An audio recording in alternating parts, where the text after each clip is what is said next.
आज का विषय है प्रेगनेंसी के उपरांत वापस शेप में आना, post pregnancy getting back into shape. और इसके लिए कुछ हद तक मेहनत करनी पड़ती है, पर कुछ सलाह भी ज़रूरी है।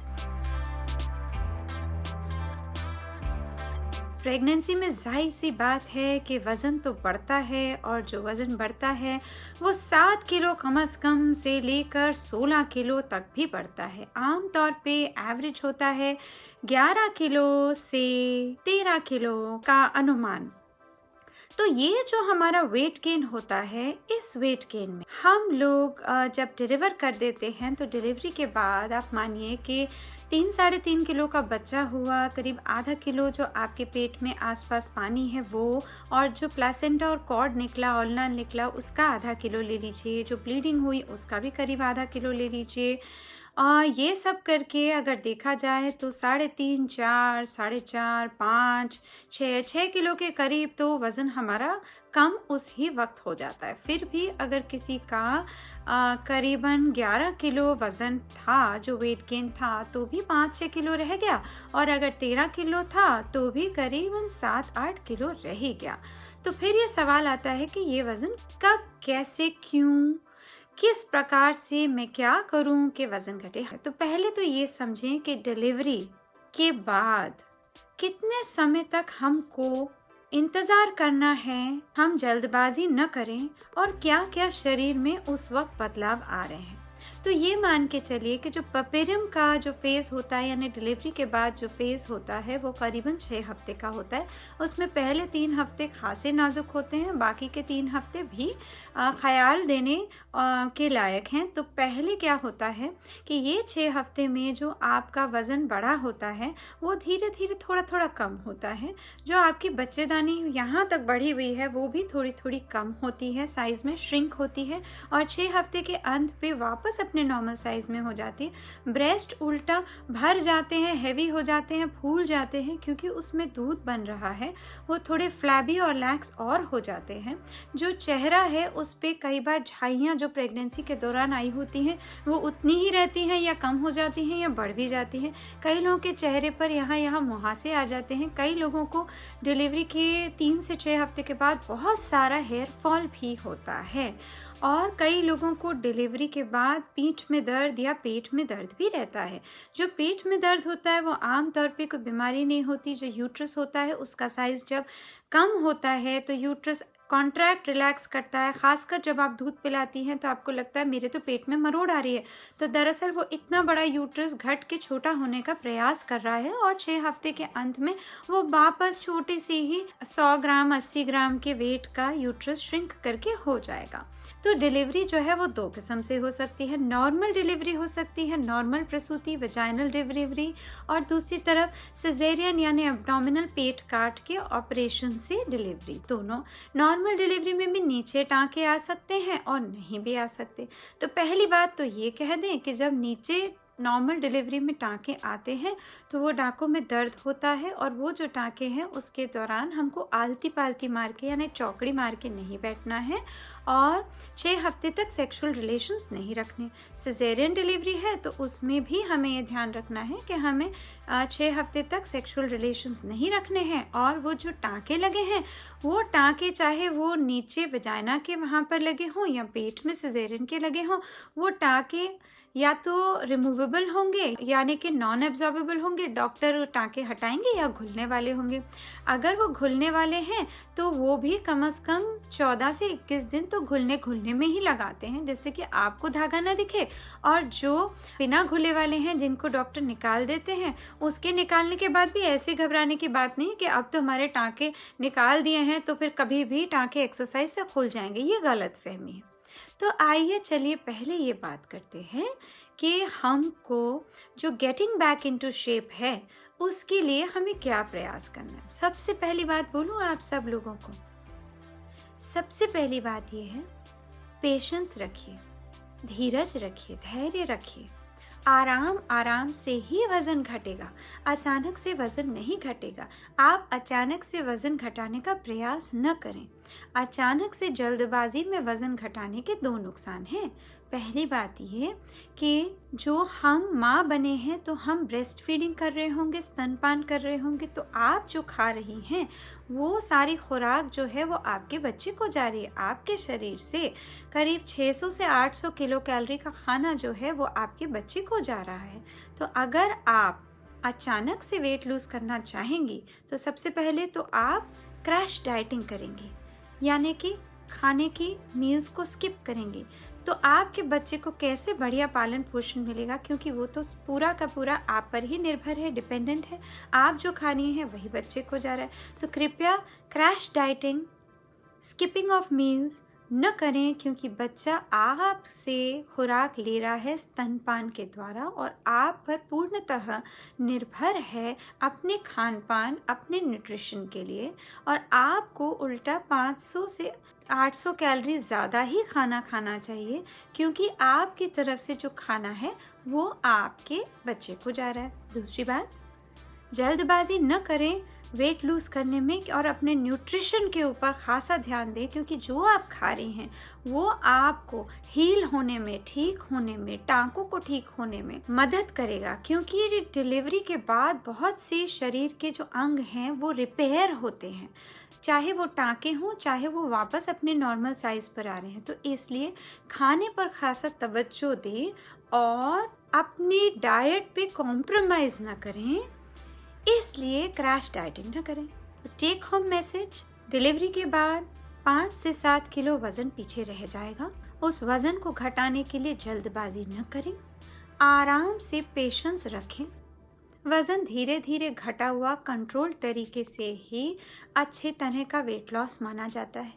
आपका बच्चा आप पे 2 कारण से निर्भर है। एक आप पे निर्भर है स्तनपान के लिए, और दूसरा आप कि खुद की सेहत आपके हाथ में है कि आप अपने हीलिंग प्रोसेस को फैसिलिटेट करने के लिए अच्छी खुराक खाएं। तो खुराक किस किस्म की खाएं? खुराक ऐसी खाएं जो कि 500 से 600 कैलोरी ज़्यादा हो। बैलेंस्ड खाना खाएं। आपको 2 लोग का खाना नहीं खाना है, आपको 1.5 लोग का खाना खाना है। और आपको स्मार्ट खाना खाना है। आपको ज़्यादा रिच, ज़्यादा कार्बोहाइड्रेट, ज़्यादा फैटी खाना नहीं खाना है। आपको अपनी चीनी की मात्रा को नियंत्रण में रखना है। आपको तले हुए खाने नहीं खाने हैं, किंतु आपको जंक फूड भी नहीं खाना। तो आपको प्रोटीन से भरा हुआ खाना खाना है, आयरन से भरा हुआ खाना खाना है, क्योंकि खून का जो लॉस हुआ है। How to get back into shape? Of course, आपको अगर गेट बैक इनटू शेप करना है, good nutrition, well balance diet, 1.5 लोग की खुराक, protein, iron rich, fiber rich खाना खाना है, खूब सारा पानी पीना है। जो बच्चा है वो छोटा सा है, और ये बच्चा जो है, जो न्यूबॉर्न बेबी है, आपका समय ले रहा है, आपकी नींद गड़बड़ा रही है, आप नया एडजस्ट हो रही हैं, आप ब्रेस्ट फीडिंग भी कर रही हैं। तो आप कहेंगे इस सब के बीच में मेरे पास एक्सरसाइज का कहाँ ही समय है। बट आप ये कहेंगे उल्टा, मेरा तो पूरा दिनचर्या बदल गई, मुझे तो रात रात को जगना पड़ता है, उठ उठ कर ब्रेस्ट फीड करना पड़ता है, नींद पूरी नहीं होती, और मैं तो इतनी परेशान, इतनी स्ट्रेस हो गई हूँ। तो ध्यान रखें, स्ट्रेस नहीं करें। स्ट्रेस करने से भी इंसान का मेटाबॉलिज्म यानी डाइजेशन सिस्टम गड़बड़ाता है और इंसान या ज़्यादा खाने लगता है कई बार। दूसरी बात, अगर आप बराबर से नहीं स्लीप लेंगी, यानी एम्पल स्लीप नहीं लेंगी, तो फिर आपका मेटाबॉलिज्म फिर गड़बड़ाएगा और वज़न घटने की बजाय वो आप भी मेहनत के बावजूद भी वैसे ही रहेगा। फिर सवाल ये उठता है कि मेरी नॉर्मल डिलीवरी हुई, तो अब मैं कब चलना शुरू करूं, कब मैं वॉक करूं, कब मैं एक्सरसाइज करूं, वगैरह वगैरह। तीसरे दिन से अच्छी खासी आप चल सकती हैं।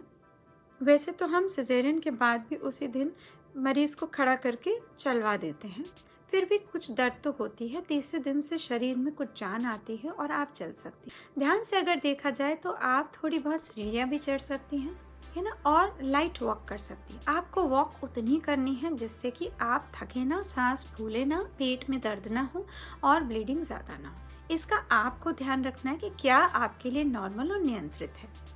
फिर उसके बाद हम एक्सरसाइज कर रहे हैं। उस एक्सरसाइज में हमने कब से ज़्यादा एक्सरसाइज शुरू करना है। तो जब पहला महीना हो जाता है, इसके बाद आप दिन में 2 बार 20 से 30 मिनट आप वॉक कर सकती हैं और ब्रिस्क वॉकिंग कर सकती हैं। और जब आपका तीसरा महीना ख़त्म हो जाता है तो आप बाकायदा stretching exercises, brisk walking, swimming, cycling, stretch और पिलाटीज वाली एक्सरसाइजेस कर सकती हैं। साथ साथ आप योगा करिए और ब्रीदिंग एक्सरसाइजेस करिए। जो पिलाटीज वाली खुद की बॉडी वेट वाली एक्सरसाइजेस होती हैं वो करें। 3 महीने के बाद आप एक्टिवली एक्सरसाइज कर सकती हैं। पर अगर आप सिजेरियन की पेशेंट हैं तो इसको धीरे धीरे डॉक्टर की समझदारी से, डॉक्टर की देखरेख से, अपने फिजिकल ट्रेनर की देखरेख के साथ ही बढ़ाएं। और 6 महीने के बाद आपका जो वुंड है, जो कटा है, वो पहले के वुंड के करीबन 80% स्ट्रेंथ तक आ जाता है। तो आप धीरे धीरे एक्सरसाइज करें। मैं कब एक्सरसाइज करने के लिए फिट हूँ? तो जो पेट होता है, पेट के यहाँ पर जो मसल्स होती हैं, डाइवेरिकेशन ऑफ रेक्टाई होती है, उसको आप महसूस कर सकती हैं। यदि 2 उंगली उसके अंदर हल्की जाती है कि 4 उंगली जाती है। अगर 2 ही उंगली का प्रेशर से जा रहा है, इसका मतलब है वो जो मसल्स हैं, जो रेक्टस का टेस्ट है वो काफ़ी अच्छा है और एक्सरसाइज जल्दी स्टार्ट कर सकते हैं। और अगर 4 उंगली जा रही है तो इसका मतलब है वेट करें। तो रेक्टस की जो मसल होती है उसको स्ट्रेंथन करने के लिए आप क्रंचेस कर सकती हैं और आप बैक एक्सरसाइजेस कर सकती हैं। अगर आप एक्सरसाइजेस नहीं करेंगी तो जो पेट बाहर निकला हुआ है, जो वज़न बाहर की तरफ आ रहा है, वो पीठ में दर्द देगा और आगे पेट में भी दर्द देगा। तो ये समझने की बात है। कई लोग पेट जो बाहर निकला होता है उसके लिए एब्डोमिनल बाइंडर, कॉर्सेट, बेल्ट पहन लेते हैं। उसका कोई खासा फ़ायदा भी नहीं है और कोई नुकसान भी नहीं है। आप चाहे तो कर सकती हैं, पर अंत में तो आपको एक्सरसाइज करना है। तो एक्सरसाइज करने का फ़ायदा ये कि वज़न तो घटेगा ही, टोनिंग तो होगी ही, पेट जो आगे की तरफ ढीला हुआ है उसकी वजह से जो पेट में खिंचाव है और जो पीठ में नीचे की तरफ दर्द है वो कम होता है। साथ में जो कई बार औरतों को नॉर्मल डिलीवरी के बाद ये तकलीफ़ होती है कि वो खांसती हैं, छींकती हैं, ज़ोर की खिलखिला के हंसती हैं, तो उनका यूरिन यानी पेशाब हल्का सा लीक होता है, उनके कंट्रोल में नहीं होता। इसे इनकॉन्टिनेंस ऑफ यूरिन बोलते हैं। और इसमें पेल्विक फ्लोर एक्सरसाइजेज यानी कि जो नीचे का पार्ट है, जो यूरिन और स्टूल पास करने की एक्सरसाइजेज हैं, उसको टाइट रिलैक्स करने की ऐसे एक्सरसाइजेज होती हैं जिसे पेरिनियल एक्सरसाइजेज कहते हैं। और उसका एक खासा नाम है जिसे कीगल्स पेल्विक फ्लोर एक्सरसाइजेस कहते हैं। जब हमें टॉयलेट जाना होता है और हमें टॉयलेट नहीं मिलता, चाहे यूरिन या स्टूल पास करने के लिए, तो हम 1 सेकंड के लिए उसे टाइट करते हैं ना, कि ना निकल जाए, रुक जाए। तो उसे टाइट करना, जब आपको महसूस भी, जब आपको यूरिन नहीं करना, स्टूल नहीं करना, फिर भी आप उसे टाइट करें, रिलैक्स करें, टाइट करें, रिलैक्स करें। इस तरह अगर आप 100 बार सुबह और 100 बार शाम को करें तो पेल्विक फ्लोर एक्सरसाइजेस की वजह से ये यूरिन के लीकेज की प्रॉब्लम कम होती है और जो बच्चेदानी बाद में नीचे को खिसकती है वो भी नहीं खिसकती। और आपकी जो सेक्सुअल लाइफ है उसमें भी जो वेजाइना है उसकी टाइटनिंग, स्ट्रेंथनिंग आता है। तो बड़े फ़ायदे होते हैं। तो गेटिंग बैक इनटू शेप जो है ये केवल वेट लॉस नहीं बल्कि टोनिंग, हर्निया से बचने के लिए, पेट के हर्निया से बचने के लिए, बच्चेदानी के खिसकने के लिए, अनचाहे यूरिन लीक को रोकने के लिए, वेजाइनल की टाइटनिंग के लिए, सेक्सुअल इंटरकॉर्स में बेटर सेक्सुअल टाइटनिंग के बाद एक्सपीरियंस करने के लिए, पीठ में दर्द ना हो, पेट में दर्द ना हो, ये सब चीज़ों के लिए बहुत ज़रूरी है। जल्दबाजी न करें, बैलेंस न्यूट्रिशन लें, फाइबर रिच डाइट खाएं, खूब सारा पानी पिएं और बेबी के साथ ये एक्सरसाइजेस करें, एंजॉय करें। ये मेरा मूलतः आप सब लोगों को मैसेज है। आपके जहन में कोई प्रश्न हो तो पूछें बेझिझक। यदि ये टॉपिक आपको पसंद आया तो इसमें भी मुझे आप अपने रिस्पॉन्स दें। लाइक्स से मुझे पता चलेगा या कमेंट से पता चलेगा कि आप लोगों को ये कितना दिलचस्प टॉपिक लगा। Bye bye, see you next week. Thank you, नमस्ते।